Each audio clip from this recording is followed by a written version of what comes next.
We've been functioning for a few years now. This is our first year as a regular meeting group. We've been doing a lot of changes, and we've got a lot of philanthropic directives that we're moving towards. Some things we're talking about, we're planning on doing some directed perping events, which perping is pretty much when a group of us goes out and we look in an area and we find the reptiles, we examine them, that sort of thing. We take counts and that sort of thing. I know up north that they're counting the frogs and the amphibians because there are several different funguses that are really impacting. I think it's the chytrid fungus is really impacting a lot of the amphibians, and it's one of those things that eventually we're going to start worrying about here. Because we get so much water, we have so many different species. Hopefully they'll be able to find some way to reverse that. But we have apparently a superstar speaker today. This is Tristan Platt. He's going to be talking on snakes, local identification, and educational overview. Just want to remind everyone, this is your Herpetological Society. We function entirely on donations and volunteering. We've got several events scheduled for the next couple of months, and we could really use the community support. So I see a lot of new faces here. And with that, I will turn it over to Tristan. He's ready to go. I've always wanted to use one of these things.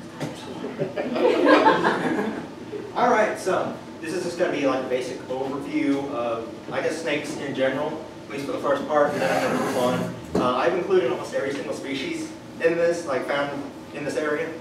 So hopefully it's not going to be too monologue and just repetitive. I'll try and keep it lively. So, yeah, I want input from viewers, okay? If you have like any questions, if you're unclear about anything, if you just want more information or something like that, just feel free to raise your hand. I will take questions and all that, and so just, yeah, again, help me do better, I guess. So, unless otherwise stated, all photos are not mine. I do plan on trying to get my own photos at some point, but you know, I still got to travel around and stuff and have a good camera to get pictures of everything. So, ophidiophobia. It's the fear of snakes. It's the most common phobia. Like, public speaking is actually lower than ophidiophobia, which is actually pretty interesting. Let's see, it's entirely cultivated, it's fueled by myths, misunderstandings, and education, I feel, is the best cure for any sort of fear, really. You just want to learn about it, and that way become more comfortable with it. And that's basically what I'm trying to get through here today. There's a lot of myths about snakes, okay? A whole bunch of different ones. This one I hear all the time, everyone just uses it as an excuse. This is like, yeah, snakes are evil. I laugh every time I hear that, to be honest with you. It's like, y'all don't know nothing. Let's see. This probably originated the story of Adam and Eve in the Bible. It actually comes from the Hebrew word nakash, which can mean a literal snake or someone who's just, you know, really cunning and good with words. So, biblical context shows it to be the latter. It's the devil. So, people who are cunning, manipulative, right. I've memorized part of this, sorry. If I kind of repeat myself, but anyways. So snakes chase people. I hear this all the time. Everyone's just saying, oh my God, I was chased by a snake or something, you know. It's like this black racer or this, you know, this water moccasin or something. It bolted after me, man. It's like, okay, no snake wants to attack a human, okay? So they always naturally go towards a specific, I guess, planned out path. Like they always have a plan of getting away. If there's any sort of predator that comes through, they're just going to go right for that exit, no matter where it's at. If it's behind you, they're coming towards you to get to that exit. That's where they feel safe. So, any sort of movements, like, you know, a person starts to run away or all that stuff, snakes do not have the greatest eyesight. They only can really detect like movement and stuff like that. And so, if they see something just run right past them and all that, they're going to flip out like, oh my God, what is going on here? And so they just run around in a blind panic, and they could end up going the same direction as you. So just walk away slowly. That'll avoid any confrontation. I guarantee this. Okay, it's one of the few things. Like, there's a snake over there. put it away. Unless you're like me, in which case I go towards the snake. Let's see, pet snakes size up their owners. I hear this several times. You'll see all these faulty news stories about, oh, this big snake is wanting to eat this person that owns them. It's like, that's ridiculous. They're opportunistic feeders. They only attack in the moment. They're not going to just like plan out their meal. You know, like a lot of these people on Instagram and everything. It's like, I'm gonna make up this food and everything, pictures and all that. You know, they're not gonna do any of that. Okay. If there's a mouse or something, it's that split-second response. They're going to go eat it, okay? They don't plan on any sort of food and all that. If they find something, like they find a rat's nest, they're going to gorge themselves because they don't know when their next meal is going to be. They only act in the moment. So, I'm going to repeat myself. Anyways, they can actually learn to recognize their owners. Like, the ones that I have, I do have 2 wild snakes that I brought today. And they have bitten me a few times, but most of those were my fault. So, but yeah, they actually learned to recognize my scent. Like if they're out panicking or something, they're rearing up at me. I just put my hand down there, just really gently. They'll come towards it, they'll smell it, and then they just calm down, and so they're away. Like they actually learn to recognize people. They are so much more intelligent than people make them out to be. So they require anchor points to hold on to. Everyone's just like, oh my God, the snake is choking me or something. It's just like, you got to provide adequate support because they don't know any better, you know. So anytime they're like squeezing you or something like that, they're just trying to get some sort of support to hold up their body because they don't know that you're going to, you know, try and catch them and all that. They just think, oh gosh, I'm falling. I could be up in a tree. I don't know how far it is to the ground and all that. So let's see. Even captive snakes, they can have some bad days every now and then, you know, just like we all do. And so just always be very gentle and very cautious anytime you're handling snakes or anytime you're just even around snakes. Because again, if you start running, they're gonna panic. You make any quick movements, they're not gonna be happy. So here, this one I've been kind of researching a bit on lately, saying that baby snakes are more dangerous because they can't control the amount of venom. Well, there's no scientific evidence to support this. Like, I cannot find anything concrete. Even if all the venom is released, it's still less than a single bite from an adult snake. So, yeah, the different diet even. And a lot of snakes, the young will eat different prey items.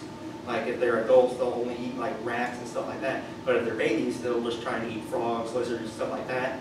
And so they're going to have different chemicals, different proteins building up. And so they use different things on their prey. So the venom can actually be completely different. Like someone could be allergic to a baby snake's bite, but not the adult snake's bite. So they can have a better or worse reaction, I guess. I don't know if you can say better reaction, but you know. Let's see, the only good snake is a dead snake. Anyone believes this? Get up. Okay. First of all, allow me to propose this. The only good dog is a dead dog. Okay? How about that? How does that make everybody feel if I just say this? Say, man, you know what? I hate dogs. All dogs deserve to die. I don't care if it's somebody's pet. I don't care if it's like a wolf or a wild dog. They all deserve to die. Okay? Now, if someone says that, they're going to be all over the media, front page news and everything, but everyone just kills them.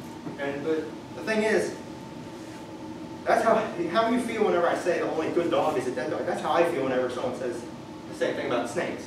Okay? I love snakes. I love snakes over any other animal.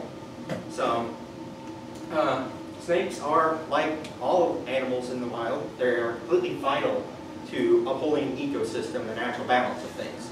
So even the venomous ones, you do not wish to kill. They are the best form of natural pest control. They eat rats and mice and all that. I mean, rats and mice, sure they're cute, and domestic ones can make really good pets. I know that, personal experience. Yeah, she knows what I'm talking about. Oh, yeah, I missed that little mouse. But, did the snake eat it? No, that was her original purpose, but turned out to be a pet. Yeah, it turned out to be a pet. I didn't have the heart to feed it to my king snake afterwards, so. You know, they can carry all sorts of diseases. You know, if you have a rat, mouse infestation, they just eat through everything. They chew through wires, they completely destroy things. And, you know, the bubonic plague that swept across Europe back in the Middle Ages that killed 75 million people, that was spread by rodents, particularly the fleas that live on them. But still, anywhere there's the rodents, you're more likely going to have the fleas. So, a theory of mine would be if there are more snakes in Europe at the time, the bubonic plague would have been not nearly as bad. It's more logical. So yeah, rodent populations, those things can explode. I mean, have you seen how quickly mice and rats breed? It is absurd. I mean, you'll put a male and a female in there, 2 weeks later, you're going to have a massive, like, a whole colony of these things. So, actually, a lot of snakes do eat insects and all that. A lot of the smaller ones, which I'll be getting through on here a little later on. So, they're really beneficial to have in gardens. And generally, the insect-eating snakes are very small, and so they're not like dangerous either. So, it's good to have them. Just leave them there. They're not going to hurt you. So, yeah. Maybe my first point, all good dogs, dead dogs, could be, I guess, logical, considering, yeah, in the United States, you're more likely to be killed by a domestic dog, or even struck by lightning, than be killed by a venomous snake.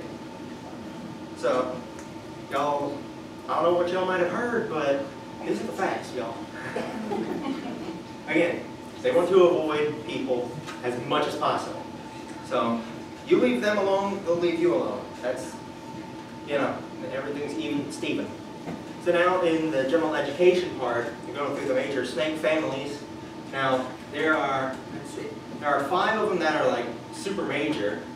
You have the colibrid family, which is pretty much almost all species of snakes. I'll get more in depth on that in a moment. But you have the elapids, vipers, boas, pythons. So there are several other snake families, but they're, well, first of all, none of them are naturally found here. Like they're various species from around the globe. So I'm just going to cover the main ones. So colubrids, these are obviously, most of them are non-venomous, but none of the dangerous ones are found in the United States, so you don't have to worry about that. Yeah, over 2/3 of all snake species fall into this category. It's the most variety, I guess, for any of the snake groups. I might need to stay back here just so I can see what's coming up on the slides. Because, like I said, I memorized a lot of this stuff. So, yeah, king snakes, racers, rat snakes, like I brought with me, garter snake, all that kind of stuff. So, the elapids. These ones are very popular, I must say, because all of them are venomous. The venom is primarily neurotoxic, which neuro means brain, so it affects the nervous system and like muscles and everything like that. So yeah, death would be most common by paralysis of the diaphragm or cardiac muscles. So, and that's not a pleasant experience. But okay, so yeah, you got cobras, coral snakes, sea snakes, mambas, you know, asps and all that. So, most potent venom comes from the inland taipan from Australia. It's found in the Australian outback, so not a lot of people really come into contact with it as much. But it does have the most powerful venom, drop for drop. Like literally just like 1 milliliter or something is enough to kill like 100 people. It's a lot. But they're not aggressive and they're found in the middle of nowhere. So don't really have to worry too much. Now vipers, oh they're so cool. All these are venomous. The venom is primarily hemotoxic. There are some with neurotoxic venom as well as hemotoxic and stuff like that. But yeah, the main thing is they're hemotoxic. They destroy the blood cells. You know, it's kind of like a brown recluse bite. It'll just like rot a hole in your flesh. But so technically, you're less likely to die from like I guess one of these. You know, that are more aggressive. But I mean, venom-wise, these you'll probably just lose like a finger, lose an arm or something. You probably not lose your life. Not 100%, but you know. So yeah, rattlesnakes, cottonmouths, copperheads, adders. There's all the different tree vipers. I love that one in the middle though. That is such a beautiful blue color. That's I think, what's that, Malaysian tree viper or something? But yeah, most fatalities come from the saw-scaled viper, which is in the Middle Eastern regions and further up to North Africa and stuff like that. because everyone's out working in the sugarcane fields, and these things, that's where they like to hang out. And so they're very aggressive as well, so that's not good. But all right, boas and pythons, all of them are non-venomous. They're often grouped together because they have such, striking similarities. I mean, a lot of people who don't really know anything about snakes, they just kind of interchange the words. So this is more of a general education thing anyways. Like this, I'm not going to be like really hard on everybody with, getting the exact identification down and all that. The largest snake would be the green anaconda of the Amazon River Basin. They can get, let's see, the record one was about 30 feet long and weighed, what was it, almost like half a ton or something? Like these things, they are huge snakes. Now, there is a competitor. The longest snake, the reticulated python from Southeast Asia, can get longer than 30 feet. Anacondas can as well, but generally reticulated pythons are much longer, but they're thinner, so they don't have as much weight and all that. I just like putting a little back to weight and all that. So, now just an overview of snakes, just in general. Yeah, they do not have eyelids, and so their eyes always look cold and dead because they're always staring at you the whole time, So that's one reason people are kind of creeped out about them and all that. They have poor eyesight, so they can detect light levels and movement, so they know whenever they're hiding underneath something or like prey item darts in front of them. So snakes do not have ears, but they are really good at sensing vibrations in the ground. So any sort of like movement and all that, if you're out hiking and you don't want to, you want to at least, not 100% on this, but if you're stomping your feet and all that, it causes vibrations in the ground, which will scare off snakes that might be in the way. Like it'll learn to your presence way before you can actually, encounter them. So, just stomp around and all that. I remember one time when I was out with my mom in the front yard, she wanted to test that theory with a water snake that I had, and all it did was lift up its tail and poop everywhere. So you can get mixed reactions out of it. So, anyways, snakes smell with their tongue, their nostrils and everything. They're like strictly for breathing. The scent particles are collected on the tips of the tongue every time they flick it out, and they pull it back in, and it relays the information to a thing called the Jacobson's organ, which is on the roof of the mouth, and it transmits the signal to the brain like instantaneously. Like it flicks its tongue out, boom, it smells everything in the area. It's really cool. Why snakes bite? It is their only method of self-defense. Like they can't really do anything else. They don't have arms. They don't have, motor skills. So they prefer to sit and wait or get out of there. I mean, that's whenever the option's available. So if you corner them, they will try to bite, but they'll often give all sorts of different warning displays. One of the snakes I brought here, the smaller one, he's a really good example of this. Every time I walk near him, he rears up and everything, and his tail starts shaking. So I'll get to that in a moment. But instinct to bite is actually hardwired into their nervous system. So it may be a last resort. However, they can unconsciously bite sometimes if they're spooked or anything like that. This part's really interesting. Even roadkill snakes are fully capable of biting for quite a while after death. So you can go out there and try and grab like a dead rattlesnake in the road, and the thing can still whip around and get you. So it's instinctive. They can do it unconsciously. So this here is basically what their teeth formation looks like in various snakes. Like you see these here with the non-venomous snakes, they're going to have 2 rows up on the top jaw and 1 on the bottom. Venomous snakes like vipers, they tend to lack these, and so you'll just have 2 big fang puncture wounds, and they don't really rely so much on having a whole bunch of teeth as much as a non-venomous snake would. This is actually a bite on my forearm from one of the snakes I brought. So that gets everyone nice and comfortable. So, but yeah, she's like over 5 feet long, and this is all she did to me. This is like 5 minutes after the bite. Okay, the bleeding just stopped, and it's just really not much. If you're bit by a non-venomous snake, the only thing you might have to worry about is infection. I know water snakes are a little bit different with this because they eat fish, so their teeth are a lot longer, so you might have potential for bacteria and all that. But that's the only thing you have to worry about. All you have to do is just like get a little alcohol swab and you'll be fine.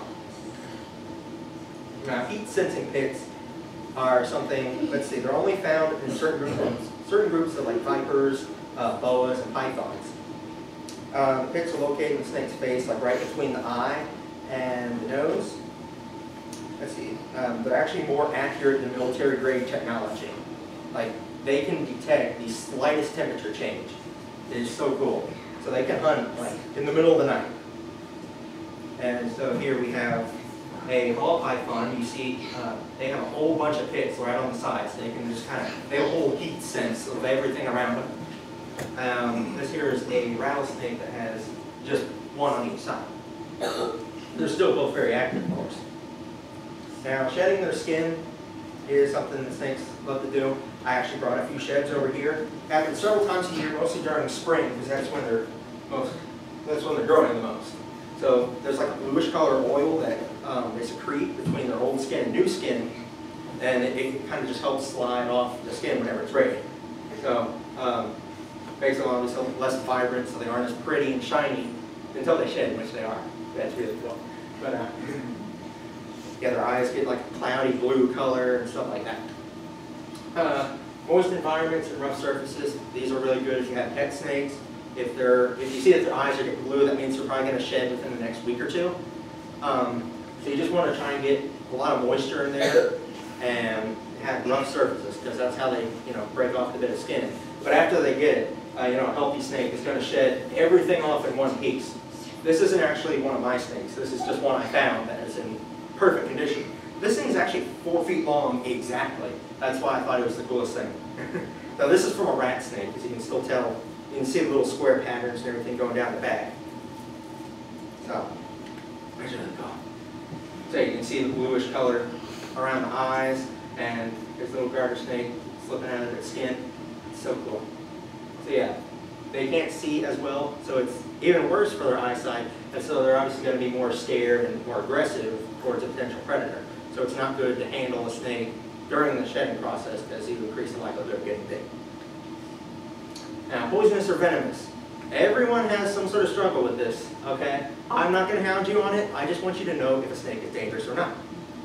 So, poison is from ingestion. So if you bite the animal, then the animal's toxins can take effect. Again, ingestion. You have to actually have the toxin in your mouth and it affects like that. But venom is from injection. Meaning if the animal bites you, then the toxins take effect. So there are people over in like India, they'll drink cobra venom and be fine. I wouldn't recommend it though, just don't do it. But still, it's not gonna have the same effect as if they were biting into you. Snakes that use the toxin as means of hunting are venomous, but there are actually some snakes that are poisonous. So if something eats the snake, they're going to die from eating it, but they won't die from eating a venomous snake. They're poisonous. None of these are found in the United States, so we ain't going to worry about them. Let's see, discernment.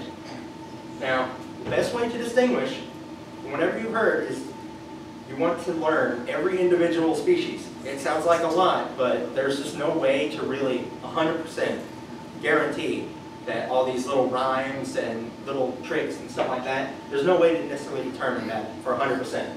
Especially if you go anywhere else in the world. The United States, we're lucky, we have it easy. So do your own research, only get it from a reliable source. Not everyone knows about snakes, okay? In fact, some people actually think they know a lot about snakes, but not so much. I mean, me personally, I'm good at identification, but I'm not so good at like anatomy and everything like that. So, anyways, mimicry. This is something that really gets people. The red on yellow rhymes are only true in the southeastern United States. Yeah, so there's actually out in the west, in the deserts, there's a shovel-nosed snake. It has the same red on yellow patterns, but it's not a venomous snake. And then, if you go down to like Central and South America, you'll have coral snakes that look absolutely nothing like any of the coral snakes that we have here. And actually, there are some that have like the red on black color. It's really confusing. So you gotta learn the individual snakes, is what I'm saying. Which I'm going to be doing here. So a lot of venomous snakes, or non-venomous snakes, will flatten their head to look dangerous. Like they'll try and widen their head, because you'll hear people say that, oh, you know, it's venomous if it has a triangle head. Well, almost every single non-venomous snake in our area will flatten its head to look like a triangle. And the tail rattling. So I was telling you about the snake that I have. He likes to vibrate his tail. That is a very common thing that when snakes are annoyed. The only thing is rattlesnakes, they just have little beads on their tail, and so you hear those shake. I actually brought a little rattle. Yes? Also want to bring out that the rattlesnakes can lose their buttons, and so you can have rattlesnakes that do not have buttons, and you cannot gauge how old the rattlesnake is by the buttons. Right. Because they break off and all that, and people say like, okay, 1 button is equal to 1 year. No, that's every time they shed. And they can shed, like I said, a few times a year. So I mean, that snake could be way younger than you're making it out to be. Okay? I mean, you wouldn't want someone coming up to you and saying, dang, you look old. So, no, they're a lot younger than they look. So, this here's a couple of them. Now, here's the thing. How many of you know which one is dangerous and which one is harmless? This one. Great. So, yes, this is a milk snake, non-venomous one. There's more of a, this species can be, let's see, would this one be a Honduran or a Louisiana? They both of those look really similar, but they have basically the same colors, red, yellow, black, but it's in different bands. And again, this is only true in our area because, right, all the different rhymes, stuff like that. But you see, this has the yellow bands touching the red bands. And notice they both have black heads with a yellow stripe right behind the eyes. So again, you got to learn individual species. Don't just go based off of all this. Now this one is probably one of the best comparisons that I could possibly find. So, like I said, non-venomous snakes are going to flatten out their head. This is just a harmless water snake right here. It's flattening out its head. Well, this here is the dangerous cottonmouth.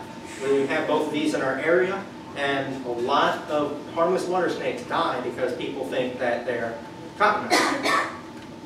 So, now we're going to go over a list of native species. It's quite exhausting, a list, even for me, and I made it. But, okay, nearly every single local species has been included on this list. There might be a couple like minor exceptions, either ones that are rare or just not, I guess, significant enough. But the habitats listed are just preferred habitats. You're not just always going to find a snake only in that area. I mean, snakes, technically, they can be pretty much anywhere. So it's just where you're more likely to encounter them. Like if you have a house in the woods, you'll be more likely to see certain types of snakes than others, and stuff like that. So it's based on consistencies in research or my personal favorite, experience. Because I mean that's the best way to learn is hands-on. Let's see, local snake species. We can go over the non-venomous ones first because there's a lot more of them. I kind of have them listed in 3 kind of basic categories. We're going to start off with the small snakes. Just in general, these are the ones that are less significant. They're not like harmful or anything like that. So here we have the ringneck snake. They only get, I mean, they're approximately like a foot on average. They rarely get much bigger. They eat slugs, snails, and worms. They do not bite, but boy, they sting. Because every time you hold these things, they have little musk glands. They pretty much just poop on you. So that's really nice, and you get to know the smell. It sticks with you. But yeah, every time you hold these things, they're not going to bite and everything, but they're gonna sting. And these are found in like gardens or anywhere damp, like underneath logs and stuff near the water and all that. They themselves are not exactly aquatic snakes, but they just prefer damp environments. These are good to have in your garden because again, they're going to eat the slugs and snails and all that eat your plants. We have the crown snake. These are slightly smaller. They prefer more dry habitats. They are mildly venomous, but it only affects small insects. And also, these things pretty much never bite. and they're too small to even get a grip on you. So completely harmless. They're just there. Decayed ground snake. They're about, approximately about a foot at the most. Again, they're very similar to the ringneck snake, but they will try to bite quite often. At least in my experience, they will try to bite, but these things, they can barely even break your skin, even the larger ones. So they're no problem. As you can see, here's a little baby one here. Not much bigger than a quarter. Little tiny things, it's so cute. We have red belly snake. These are very close relative of the brown snake. They're in the same genus actually, so they're very close together. They have the same diet. They're found in the same areas, everything like that. They're pretty similar. Pine wood snake. I personally haven't seen any of these before, but supposedly they're common. But again, you can't really find them because they're really small. They hide out in pine forests underneath bark and everything. So you're not going to find many of these. And if you do find them, there's absolutely no harm to you. Even though they are mildly venomous, that, again, it only affects the food they eat. The earth snakes, there's a smooth and rough variant. They're very small. They're very small. You can see this one in someone's hand here. That's probably about as big as they get. They're very small. They're very secretive. These things are going to hide under rocks, under leaves, and everything like that. And a lot of times people think they're worms or something. So they're again, no threat to you. Now, scarlet snakes. I have seen one of these, just once. I was out at night in Alabama, hiking around, and it was really cool. My dad actually spotted it, and he was like, "What was the color? What was the color rhyme thing again? Is it red on yellow or something?" And I was like, "Oh, well, it depends. What do you see over here?" And so I had to rush up the hill, and it's like, all right. And it's a little scarlet snake, like that big, no bigger around than a pencil, really small.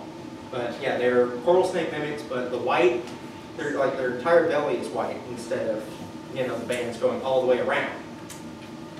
And let's see, aquatic snakes. Now we're going into the larger stuff. This is more common, what you'll normally see. Obviously, near water. Now, there's general water snakes here. There's several different species, a lot of different variants and all that, but they're all, systematically, they're the same.